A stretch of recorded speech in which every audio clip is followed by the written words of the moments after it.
Ay, hermano, del Señor les continúe bendiciendo. Me pregunta que si estoy asustada y fue lo primero que le escribí cuando me recordó que me tocaba hoy. Y antes que nada, pues quiero mandar unos saludos. Yo sé que están transmitiendo porque la amiga mía, mi mejor amiga Ángela, hace como 10 minutitos me escribió, ¿ya vas a salir? Y así que sé que me está mirando, y de verdad me encantaría tenerte cerca, pero soy feliz con tenerte en mi vida. Así que ella es una persona muy especial en mi vida y nos está viendo hoy. Así que espero que te goces, ¿verdad? Y te deleites en esta noche. Y también a mi hermana mayor que está allá afuera, así que yo le dije también para que se conectara, le mando un saludo. Y ella es nuestra role model. Ella para nosotros es como nuestra heroína. Mi hermana y yo la imitamos mucho en muchas cosas. Y de verdad que sí, que las amamos mucho y pues quedan debidamente saludadas. Como estoy nerviosa, yo quiero hacer una oración. Así que ustedes me van a ayudar a hacer esta oración, hermano. Señor Jesús, te doy gracias, Padre Santo, porque Padre Santo muchas veces quizás he sido expuesta, Padre Santo, a presentar y quizás dicen que debe ser algo fácil, pero Señor, estar aquí no es lo mismo, porque Señor Jesús, esto no es conocimiento vano, no es un conocimiento, Señor Jesús, terrenal, sino que es tu palabra, Señor Jesús, es tu vida fluyendo a través de este lugar, Señor Jesús, en manos de barro, Señor Jesús, de vasos de barro, que Padre Santo somos frágiles, débiles, Señor Jesús, con tantas faltas, Señor Jesús, y aún así a ti te place, mi Cristo. Así que yo te doy gracias, Padre Santo, por tu misericordia, por tu bondad para con nosotros, mi Cristo, y porque, Señor Jesús, tú todos los días constantemente, Señor Jesús, nos enseñan. Hoy celebramos, Padre Santo, el día de la palabra, Señor. ¿Y qué hubiese sido de nosotros sin esa palabra que nos guía a toda verdad, que nos instruye, que nos concientiza de justicia, juicio y pecado y nos acerca cada día más a ti? Así que gracias por la oportunidad de poder, Señor Jesús, aprender hoy un poquito más, Señor Jesús, de lo que tú, Padre Santo, estableciste. Así que te damos gracias. Amén. Déjame hacer una pruebita. Me dijeron que era bien fácil, que solamente era apuntar. Pero bueno. Sí, es que tengo que prenderlo. Así que sí debe ser fácil. Exacto, es fácil.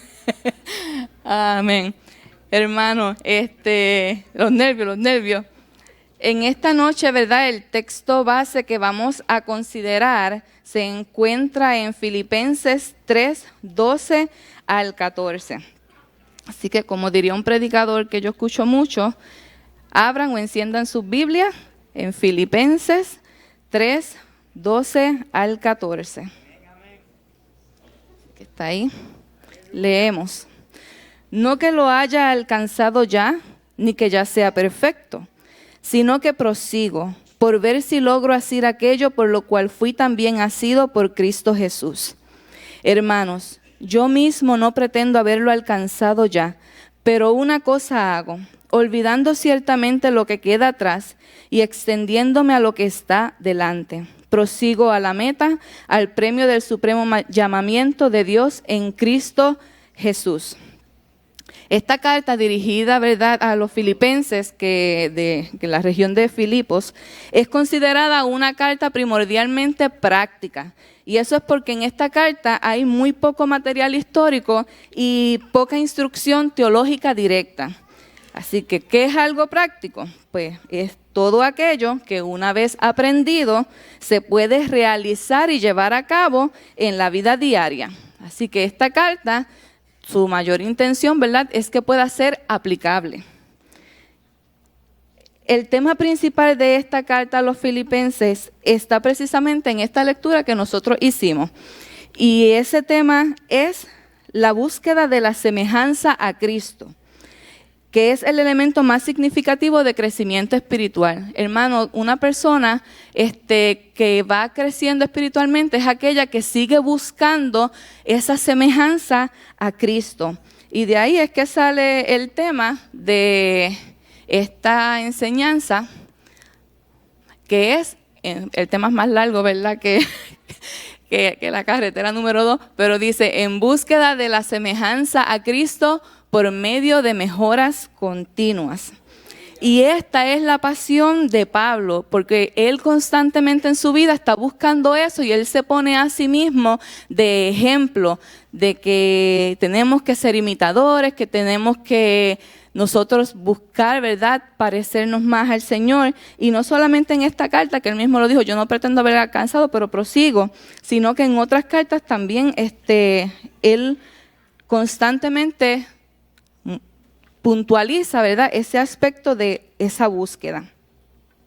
Cuando en este versículo 12 que leímos, Pablo expresa, no pretendo haberlo alcanzado, ni que ya sea perfecto. Cuando yo leí esa parte, a mí me sonó a la típica expresión, ¿verdad?, que nosotros hacemos cuando cometemos un error o una falta y nos pillan infraganti, y entonces como a veces para no sentirnos muy juzgados decimos, sí, yo sé que lo hice mal, pero nosotros no somos perfectos, nosotros todos cometemos errores, y pues todos somos humanos. Y eso es muy cierto, hermano.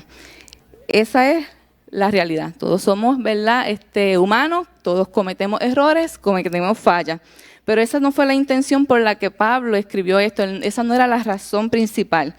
Él no se estaba justificando a sí mismo. Así que yo quiero que ustedes vayan conmigo a Mateo 5:48.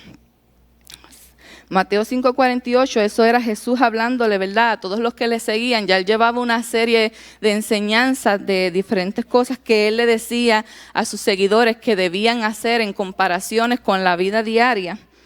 Y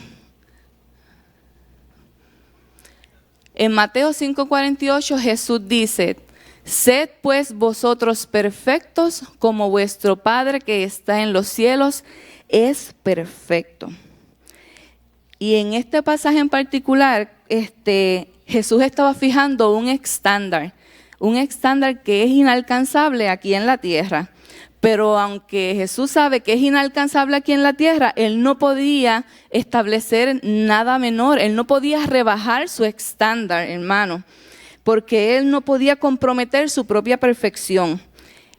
Jesús, quien es perfecto, no quiso fijar un estándar Él no quiso fijar un estándar imperfecto de rectitud. Dice, mi Padre Celestial es perfecto, si vistes al Padre, me vistes a mí, pues entonces, ¿verdad?, Él es perfecto. Esa es, ¿verdad?, la lógica. Así que Pablo está entendiendo cuando él dice, no que yo lo pretendo haber alcanzado, sino que es que Pablo sabe lo que Jesús pide y espera de él. Y es que alcance esa medida del varón perfecto, porque esa fue la medida que Jesús estableció. Sean perfectos como vuestro Padre que está en los cielos es perfecto. Esa es la medida.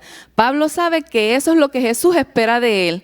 Así que cuando él dice, no es que yo no pretendo haberlo alcanzado, no es que yo sea perfecto, él lo que le está dejando saber a sus lectores es que él está estableciendo una igualdad de condiciones. Muchas veces cuando una persona es la que enseña, ¿verdad?, o Dios lo posiciona en ciertos niveles, pues la gente tiende a mirar mucho a esa persona y tiene unas expectativas, ¿verdad?, bien altas de esa persona sobre cómo debe conducirse, cómo debe de hablar. Y, ¿verdad?, Pablo está en esa mira, pues él establece una igualdad de condiciones. Yo no pretendo haberlo alcanzado. Por si alguno cree que yo ya estoy a un nivel o que ya yo estoy por encima, no, yo no pretendo haberlo alcanzado. Él sabe cuál es la meta, él sabe qué es lo que Jesús espera de él, pero él le deja saber a sus lectores, estamos en el mismo nivel. Todavía estamos en el mismo nivel de que simplemente no lo hemos alcanzado. Así que Pablo, una vez, ¿verdad?, deja saber eso, él continúa con lo próximo que dice, sino que prosigo. Así que lo importante no es si lo alcancé o no, porque obviamente la respuesta es que no lo hemos alcanzado. Lo importante es si prosigues hacia la meta o estás detenido. Así que esta es la palabra que nosotros vamos a considerar, el proseguir. Proseguir es un verbo.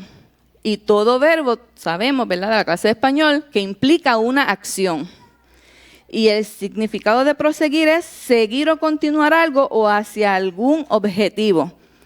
Y nos queda evidente que según el tema, lo que vocablo quiere que nosotros prosigamos es en esa búsqueda que nos asemejemos más a Cristo, que nos parezcamos a Él y seamos como Él.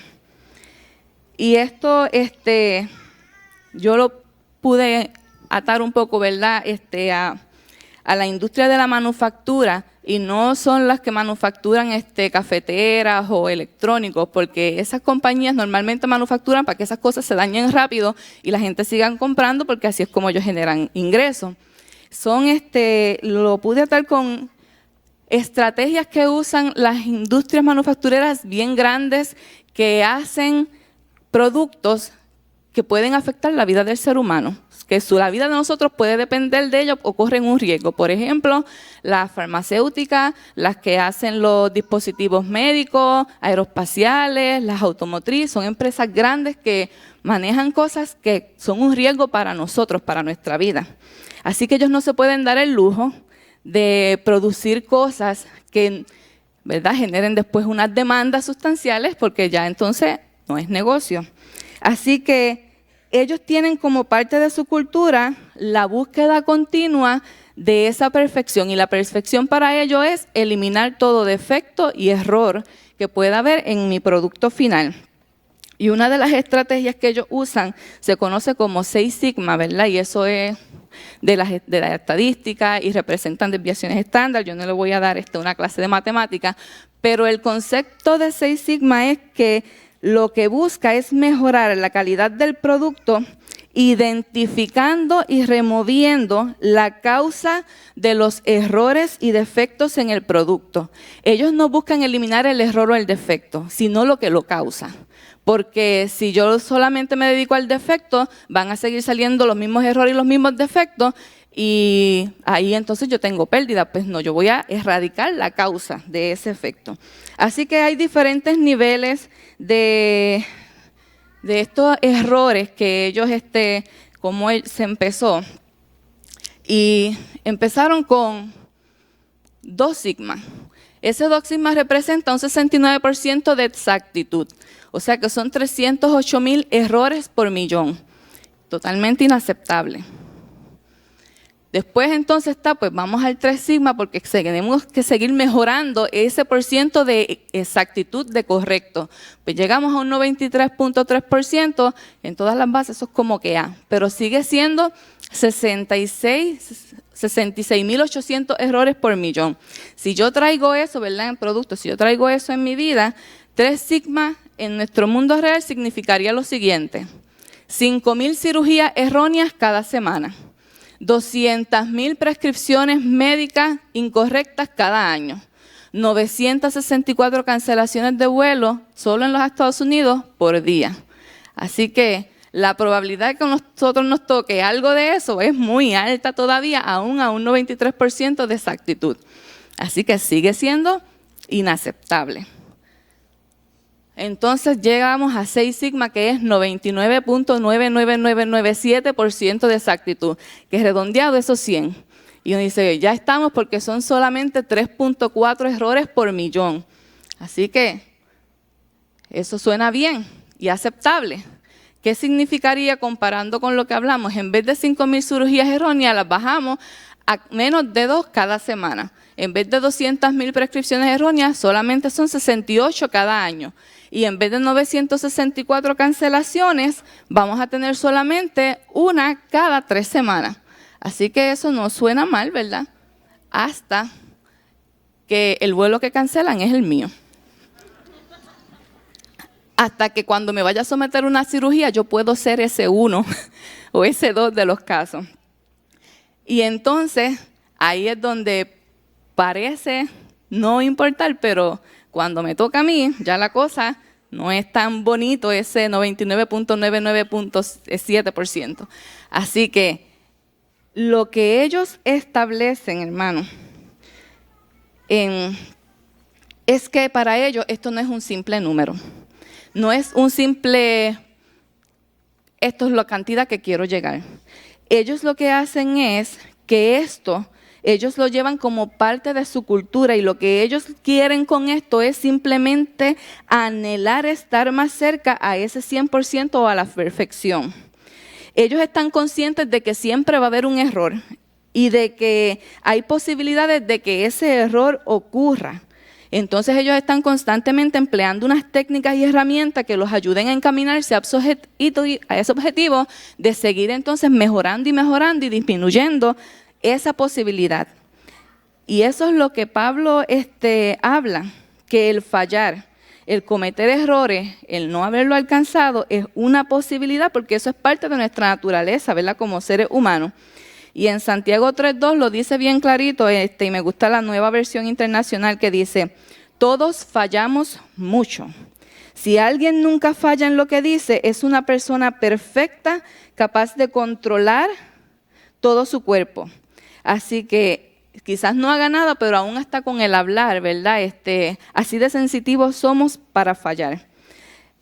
Entonces, Pablo reconoce todo eso, pero él dice que ese proseguir, así como las industrias están anhelando y buscando todo el tiempo, a eso se refiere Pablo con que debemos proseguir. Ese debe ser nuestro anhelo y debemos hacerlo parte, ¿verdad?, de nuestro día a día.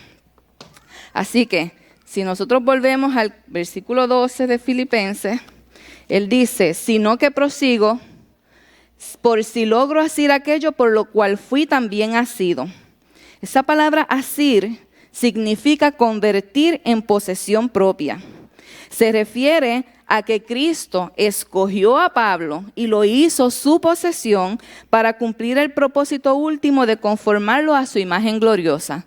Cuando Pablo dice en esa parte que fui asido, Cristo lo escogió, lo hizo su posesión y le dio, ¿verdad? Lo llevó para que entonces fuera a cumplir ese propósito último de conformarlo. Ese es el mismo propósito para ti, para mi hermano. El mismo anhelo que tiene el Señor, que nosotros seamos de su propiedad y seamos conformados a su imagen gloriosa. Pero esa es la misma meta que Pablo también procura alcanzar. Él quiere que Cristo sea su máxima posesión. Y él se alinea con eso y dice, yo quiero lograr alcanzar eso para lo cual Dios ya me separó, que es ese propósito de asemejarnos a Él. Entonces vemos que en el versículo 13 y 14 básicamente es como una repetición que dice, hermanos, yo mismo no pretendo haberlo ya alcanzado, pero una cosa hago, olvidando ciertamente lo que queda atrás y extendiéndome a lo que está delante, prosigo a la meta, el premio del supremo llamamiento de Dios en Cristo Jesús. Así que, en resumen, ¿verdad?, de esta parte intermedia, la meta, semejanza de Cristo aquí y ahora en la tierra.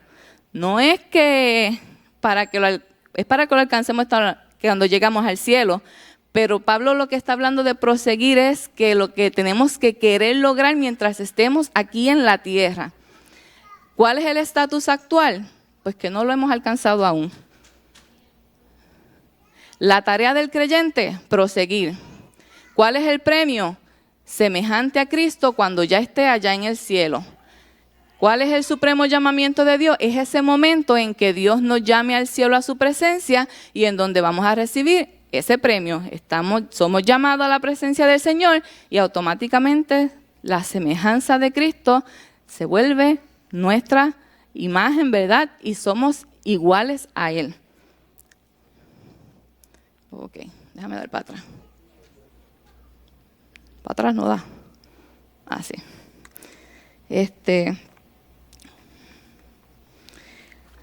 Así que viendo esta parte de la teoría, vamos a considerar, ¿verdad?, la parte práctica de esta enseñanza, que es la que conlleva la acción y lo que nos toca a nosotros como creyentes, que es proseguir, ¿verdad? Y proseguir es tan fácil como moverme del punto A al punto B, siendo B mi objetivo. Y aunque parece, ¿verdad?, un poco sencillo, en la vida espiritual es algo complejo, un poco complejo, porque nosotros tenemos que considerar el trayecto. Y ese trayecto es lo que es un poco complicado, porque eso no es una travesía externa, hermano, sino eso es una travesía interna. Es hacia adentro de mí. Y una forma, esto es algo, hermano, con lo que yo he sido enseñada hace muchos años y estoy constantemente reaprendiendo este aspecto, porque siempre surge algo en mi vida donde el Señor me recuerda esta palabra para que yo ponga en práctica, ¿verdad?, lo que Él espera de mí.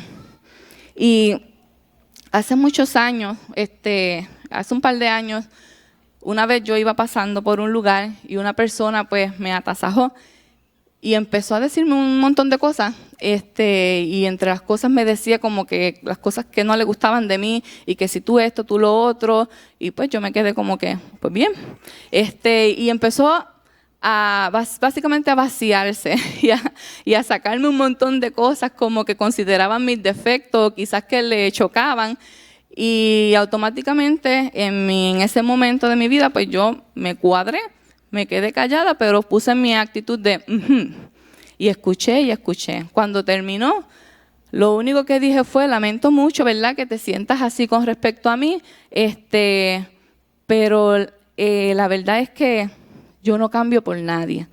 Esa fue mi expresión para dejarle saber que por el hecho de que tú me dijeras algo de mí que tú considerabas mal, yo no lo iba a considerar porque tú me lo dijeras.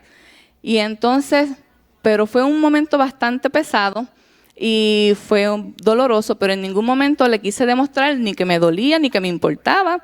Y me mostré fuerte, dura, me fui para mi casa y tenía mucho coraje, porque esa fue la verdad. Después me dio mucho coraje en el camino y llegué a mi casa y llegué tarde, ya mi esposo estaba dormido y yo simplemente ahí entrando en la sala le oré al Señor y le dije: ya tú sabes lo que pasó, ya tú escuchaste y viste, pero yo te voy a decir una cosa. Si hay algo que tú entiendes que yo debo de cambiar, ya sea lo que esta persona dijo o cualquier otra cosa, déjamelo saber tú. Muéstrame entonces qué cosas son las que tú quieres que yo cambie, pero por el simple hecho de que una persona se moleste así por mí, pues yo no lo voy a hacer. Me lo tienes que dejar saber tú. Y terminé ahí y me fui para el closet para entonces cambiarme. Y cuando estaba en el closet tuve esta imagen en mi mente donde yo veía como que ese closet era mi vida y como si me hubiesen empezado a sacar los trapitos y me dijeran: válgame, esto está bien viejo, mira para allá, esto, qué feo. Que sacaran: válgame, tú con esto pareces un trincayo, muchacha, y que me lo tiraran. Y empezaran ahí a sacar piezas y a criticarme cada pieza y a tirármela en el suelo. Y esa imagen de la experiencia que tuve era como si cuando me estaba diciendo todas las cosas que le molestaban quizás de mí, pues entonces era como si estuviera sacando cosas en mi interior y me las estuviera exponiendo y me las tirara en el suelo y después me dejara un reguero. Y ahí como que me quebranté y lloré. Y después me dio otra vez coraje y dije: no voy a llorar por esto. Y entonces dije: me voy a leer. Pero no leí la Biblia, hermano. Yo me fui a leer un libro de ficción cristiana que estaba leyendo en ese momento porque yo quería distraerme. Pero en ese momento, ese libro, resulta que el personaje principal estaba pasando por lo mismo. Lo estaban acusando, lo estaban señalando. Y en un momento en la travesía, porque ellos iban huyendo por el desierto, los que iban con él iban acusándole y diciéndole cosas negativas. Y él cayó al suelo y empezó a llorar. Y decía: es que yo no soy así, eso no es cierto. Y empezó allí postrado, llorando, sintiéndose como que esto no es posible. Y de momento, cuando él levanta la mirada, él ve a lo lejos a un niño. En el libro, el niño era Dios. Lo estaban representando a Dios con un niño. Él trató de levantarse para ir hacia el niño, pero no pudo. Y entonces el niño salió corriendo hacia él, se le tiró encima y lo abrazó. Y cuando lo abrazaba, como él era Dios, le dijo: te amo, te amo, te amo. Yo te creé y me encanta la manera en que te formé. Y cuando yo leí eso, hermano, a mí eso fue como que me chocó en la mente y ahí yo empecé a llorar. Porque en ese momento yo sentí como si fuera Dios mismo que me abrazara y me dijera esas palabras. Y me dio mucha alegría, ¿verdad? Y me sentí muy confortada por el Señor porque en ese momento, con esas palabras, Él me estaba confortando y me estaba validando. Hermano, yo estuve 3 días donde me acostaba con esas palabras retumbando en mi mente y una sonrisa en mi corazón. Y me levantaba antes de que sonara la alarma y lo que me levantaban eran esas palabras: te amo, te amo, te amo, yo te creé y me encanta la manera en que te formé. y me levantaba con una sonrisa hasta el tercer día. En el tercer día me levanté preocupada, porque cuando escuché esas palabras, ahí yo hice, pero Señor, tú dices que te encanta la manera en que tú me formaste, pero la realidad es que yo sé que hay cosas en mí que yo tengo que cambiar. Yo sé que yo tengo cosas que ni a mí me gustan y no, como que ya no me cuadra el asunto.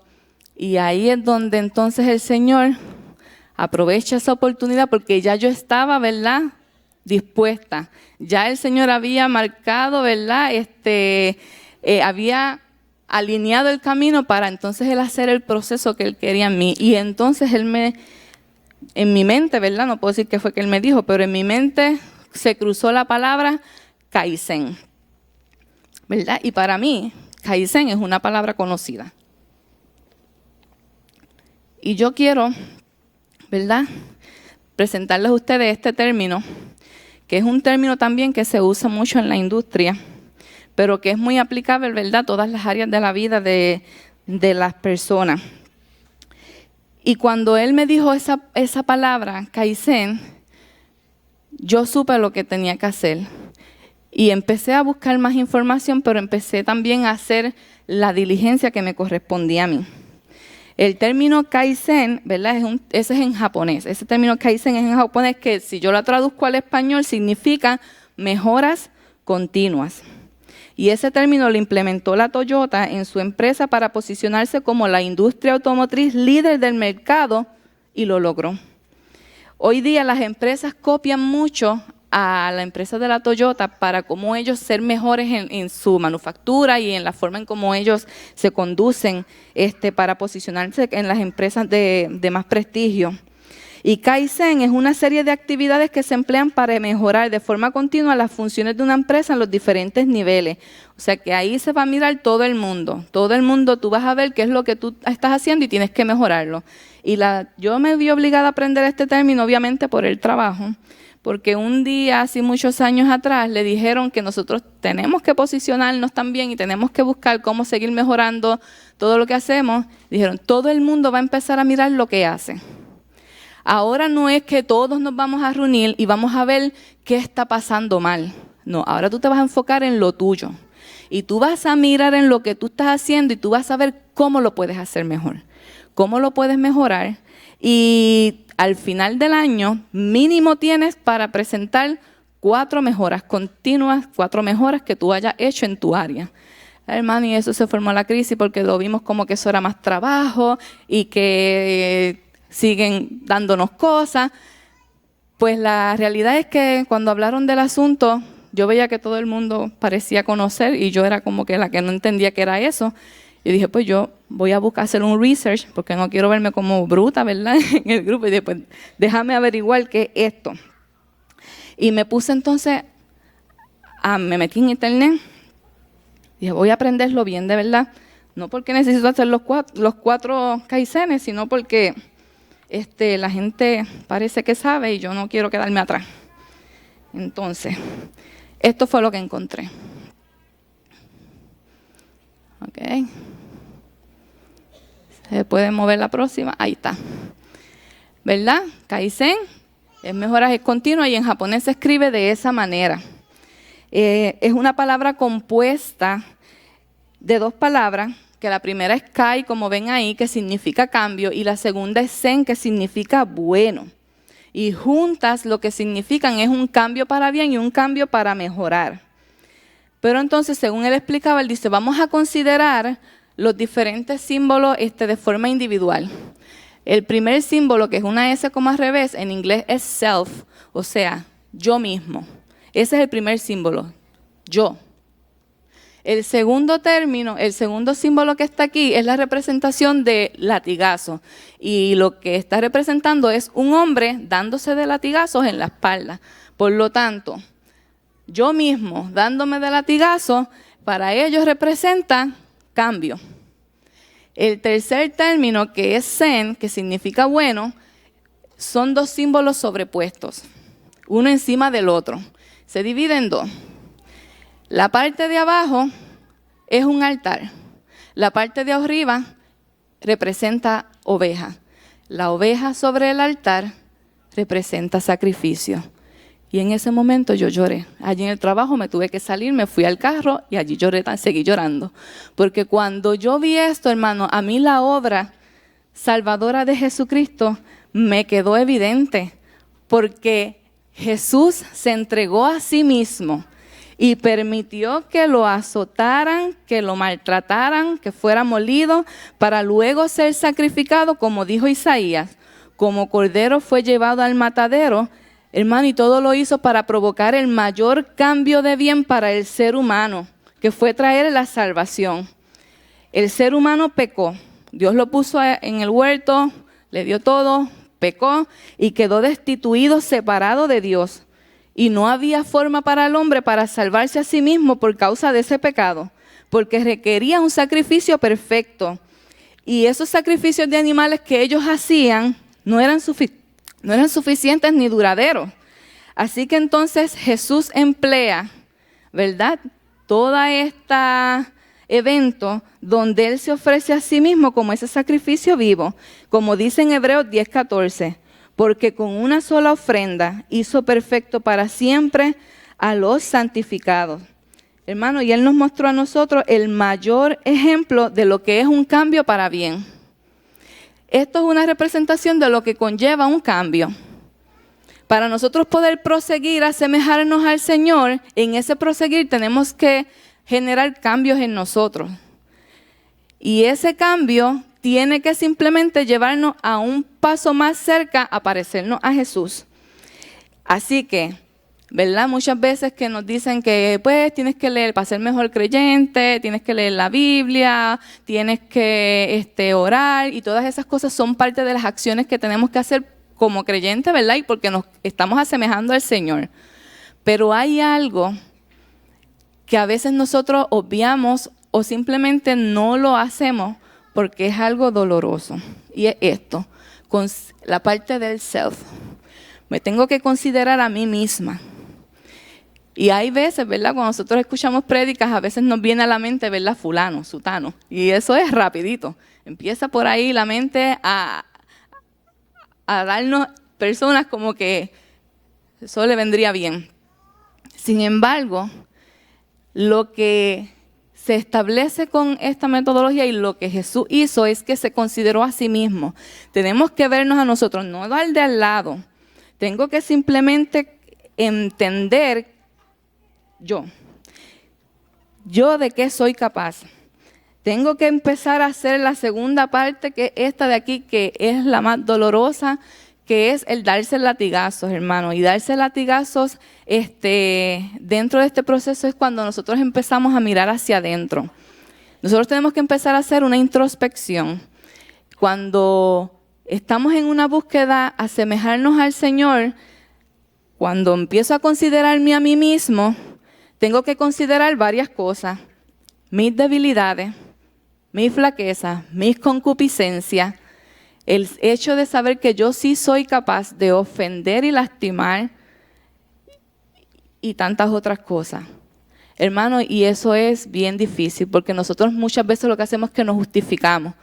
Y hay veces que vemos que hay algo que está malito en nosotros, que no, ¿verdad? Que es un área que debemos mejorar, y decimos, pero no estoy tan mal como quizás como fulano, como sutano, o considerándome como yo era antes. Este proceso de cambio, el proceso de cambio, nosotros no lo podemos, hermanos, hacer solos. Y aunque es algo que nos toca a nosotros, porque el Señor, Pablo está diciendo que nos toca proseguir y es una acción que nos toca a nosotros, no debemos intimidarnos por el proceso ni acobardarnos, y debemos tener por lo menos también la tranquilidad de que Jesús nos ayuda en este proceso. Una cosa nosotros tenemos que estar claro: el cambio más grande e importante ya Jesús lo hizo, que era el poder salvarnos. Él ya se encargó de esa tarea, Él hizo el mayor cambio, trajo salvación al mundo, y nos llevó a nosotros de un estado de pecado al estado de hijos de Dios. Y el Señor, ¿verdad?, establece, ya tú eres mi hijo, pero ahora yo quiero que tú te parezcas a mi hijo primogénito, a Jesús. El Señor también nos fijó la meta. Él nos estableció que Él quiere que nos asemejemos a Él. Él nos estableció el camino hacia esa meta, que es Jesús mismo. Nos garantiza el premio, que cuando Él nos llame a su presencia, vas a ser semejante a Jesús. Así que ya Él básicamente hizo lo más difícil, lo más importante, y a pesar de eso, en adición, dijo que no nos iba a dejar solos.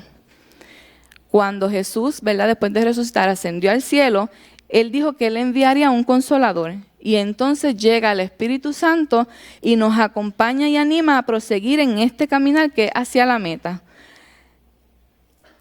Cuando, ¿verdad?, yo tuve esta situación, yo le di gracias a Dios por esa situación, porque esa fue la antesala que permitió Dios para Él dejarme saber una vez más que me amaba, que Él fue quien me formó, para que entonces después yo me diera cuenta también que en mí habían cosas que había que cambiar. Hermano, ¿y usted sabe qué fue lo que a Él le encantó de la forma que Él me dio? Que Él me hizo y nos hizo a nosotros a su imagen y semejanza. Ya Él depositó en nosotros su ADN y está ahí. Y nosotros tenemos que irlo trabajando y tenemos que seguir, ¿verdad?, haciendo los cambios necesarios en nuestras vidas para que eso siga emergiendo mientras estamos aquí en la tierra. Quizás puede que personas se justifiquen diciendo como nunca lo voy a lograr aquí en la tierra porque no es posible, es inalcanzable, pues se detienen, hermano, pero se espera de nosotros que haya un crecimiento espiritual. Y ese proseguir no es simplemente envolverme en muchas cosas de la iglesia, atender a todos los cultos. Hermano, es un proseguir que no se ve, porque es algo mío, algo de adentro. Es algo que lo considero yo y que muchas veces nadie sabe esa travesía por la que tú estás pasando. Pero el Señor se está encargando de hacer los cambios necesarios para seguir conformando en ti su semejanza y para que tú puedas lograr ese propósito último que es, ¿verdad?, asemejarse al Señor, estar en esa imagen gloriosa. Cuando nosotros estemos, ¿verdad?, en este punto donde podamos, ¿verdad?, empezar a mirar hacia adentro para hacer esos cambios, nosotros tenemos, ¿verdad?, que aprender a decir como David dijo en el Salmo 139, 23 al 24.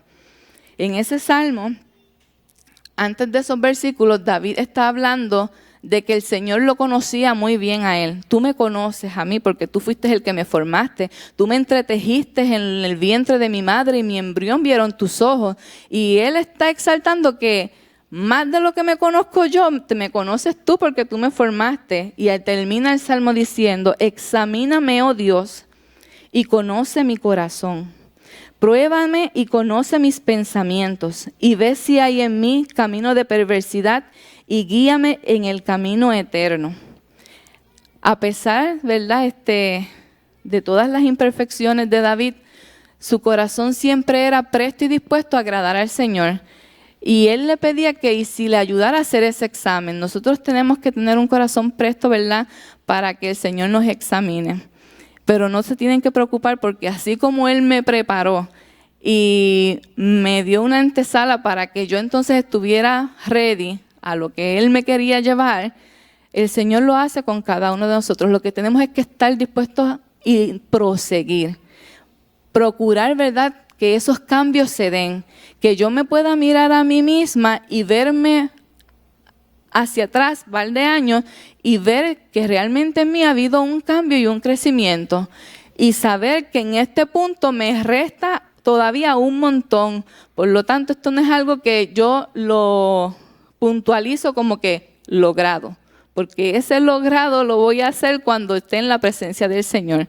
Pero la satisfacción de nosotros como creyentes es saber que hoy yo no soy como fui muchos años atrás.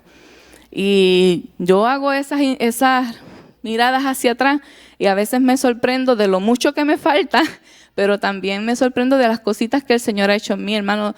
yo tengo un genio tremendo y bastante iracunda, y a mí me da pena de la hermana chiquita mía porque, muchachos, yo me sacaba unas corajes y unas cosas que yo hasta una vez reventé una computadora del coraje que me dio que la computadora no respondía, porque era bien impulsiva y reaccionaba con un ímpetu bastante fuerte. Yo a veces digo que yo era como que bastante jona, pero sé que hoy día todavía hay bastante de mi carácter impetuoso, pero no era como cuando muchos años atrás, todavía esa vida espiritual estaba pequeñita.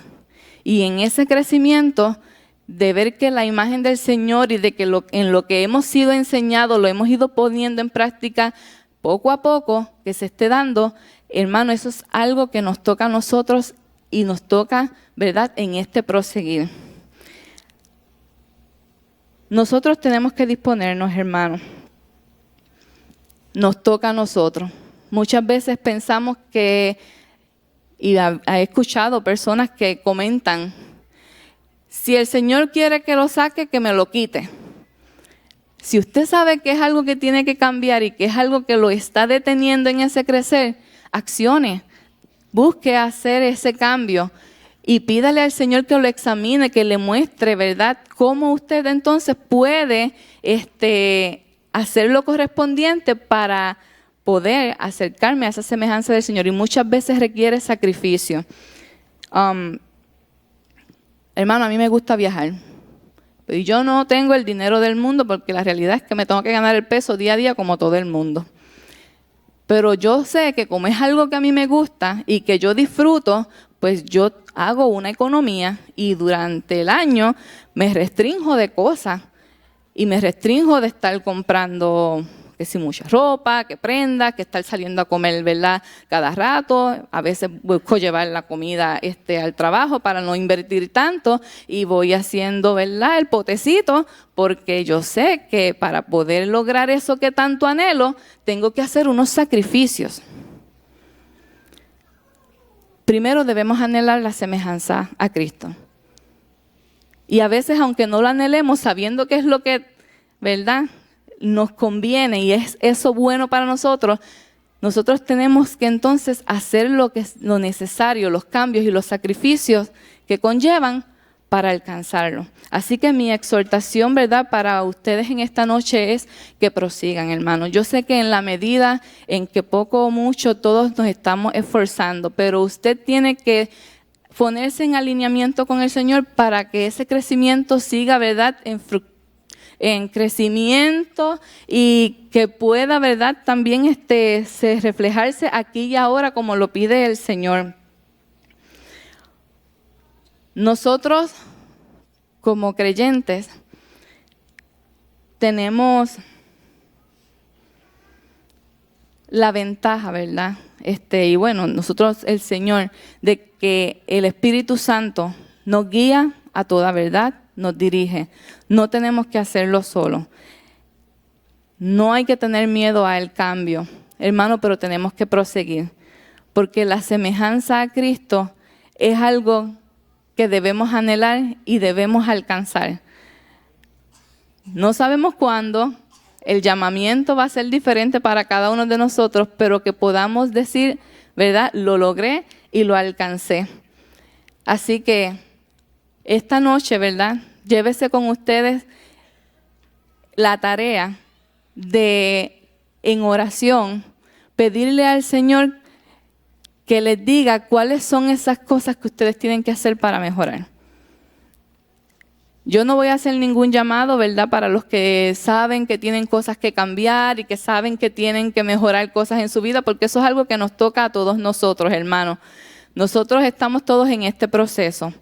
Lo que sí, ¿verdad?, quisiera es que para aquellas personas que aún no han conocido al Señor Jesús que no han conocido o no han recibido a Jesús como su Señor y Salvador, que usted, ¿verdad?, decida por el Señor en esta noche. Si usted anhela recibir a Jesús, el mayor cambio que pueda haber en su vida, si usted quiere que ese cambio ocurra en ti, esta es la noche para que usted le dé la oportunidad a Jesús para que Él entre y haga en usted, ¿verdad?, ese cambio y traiga salvación.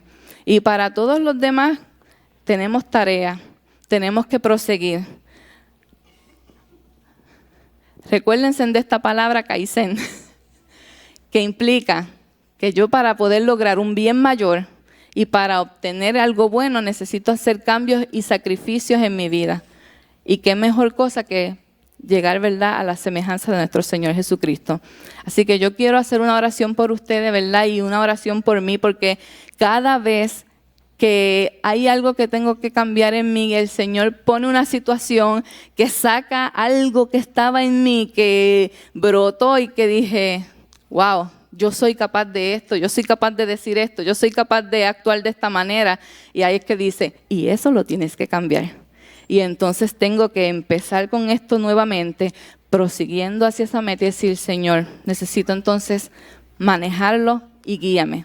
Así que vamos a seguir caminando juntos hacia esa meta, porque es la que yo sé que todos queremos. Señor Jesús, te damos gracias, Padre bueno, porque nosotros no podíamos, Señor Jesús, hacer absolutamente nada para mejorar nuestra condición. Simplemente lo arruinamos, pecamos, Señor Jesús, fuimos destituidos.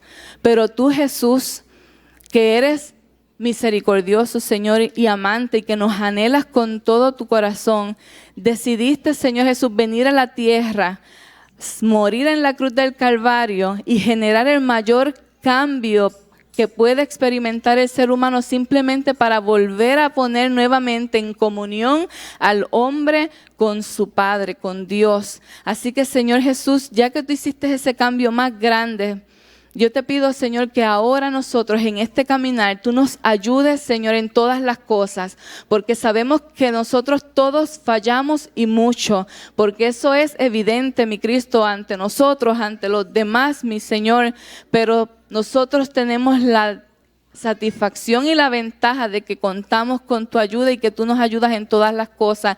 Por eso te pido, Señor Jesús, que tú nos guíes, nos ayudes a proseguir, que tú seas enseñándonos, Señor Jesús, todas esas cositas en nuestras vidas que necesitan ser arregladas, por mínimas que sean, Señor, para que podamos acercarnos cada día más a ser como tú. Y eso es, Señor Jesús, la satisfacción de todo cristiano, poder, Señor Jesús, alcanzar tu semejanza. Así que, Señor, en tus manos nos ponemos, mi Cristo, y te damos gracias porque no estamos solos y sabemos, Señor Jesús, que cosas para bien y para mejor han de seguir llegando a nuestras vidas, Señor, y que tú, Padre Santo, nos ayudas en eso. Amén, Jesús. Gracias.